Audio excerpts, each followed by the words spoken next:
Hey, this is Darren from Property Prosperity. I'm just out here at Seaton having a look at a property for a client that's looking at doing a development. So I thought I'd just let you wander around with me while I'm doing my research to see the things I look out for, and hopefully you can learn a thing or two. So I thought I'd just give you a bit of a look at the property. It's actually on a 700 square meter block. So if we subdivide it into two, that would be two 350 square meter blocks, which is it's a good sized block. You basically could fit a 3-bedroom, 2-bathroom, single garage house on there, no problems. You might even fit a second living area, or maybe even 4 bedrooms if you wanted to. So 350 in my world is a pretty good size block. So the issue with this block is probably the width of the frontage. So it's only just about 17.5 meter frontage, which means just under 9 meters in width. So we're just going to make sure the plan we designed there is sort of a narrow fronted plan which is going to work, and hopefully make it quite livable. The owner's sort of looking at options, whether they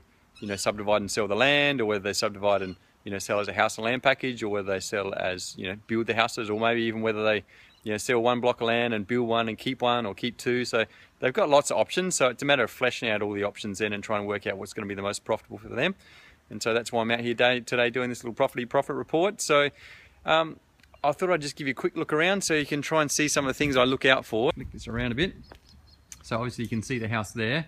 So if we are going to develop it, we're just going to basically knock the house down with the width of the block.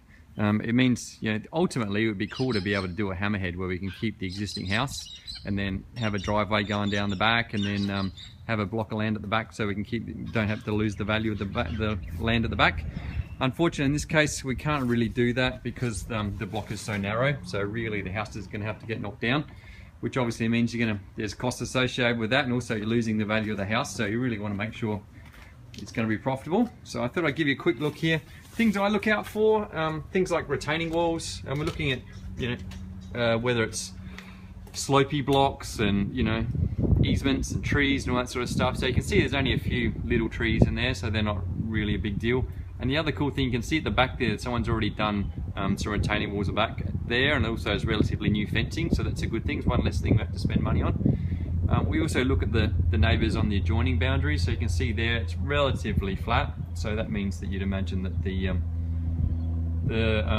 wouldn't need retaining walls on the side boundary, which is good. Also, you notice if you look at that fence, it slopes slightly towards the road, which hopefully means then we don't need any, that means the house will sit up a little bit higher than the road, and as far as stormwater and sewage goes, it's all going to flow towards the road, so hopefully it saves us money as far as that goes. Hey Debbie, thanks for joining.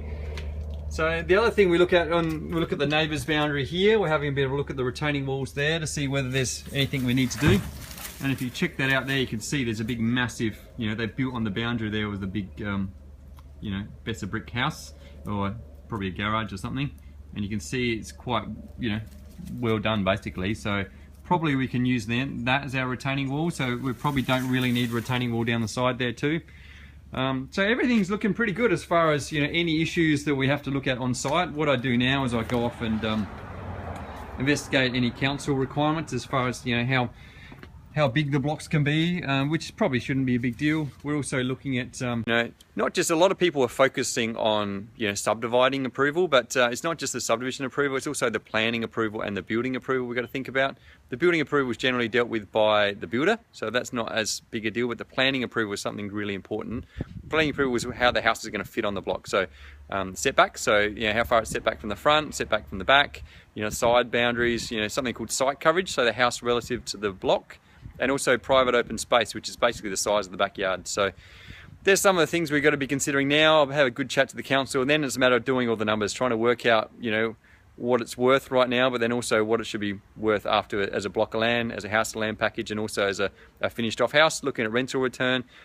Once we've got all that information there, then we can flesh it all out and really look at the best option for the client and try and, hopefully make the right decision. So hopefully that's made sense, guys. If you've got any questions, feel free to put a little question in the comment box, and I'm happy to answer any questions you might have now.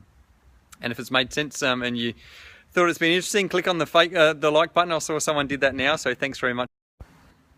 And if you, if you think someone might find this interesting, they're thinking about doing development and maybe they need a few little tips or things they need to look out for, then click on the share button. I'm happy to hopefully it'll be useful for somebody else. So thanks guys. If you've got any questions or any comments, feel free to put it in the comment box. If there's something else you'd like to talk about for a future episode, then yeah, put it in the comments box and I'm happy to try and give some advice. So I'll talk to you again soon. Bye.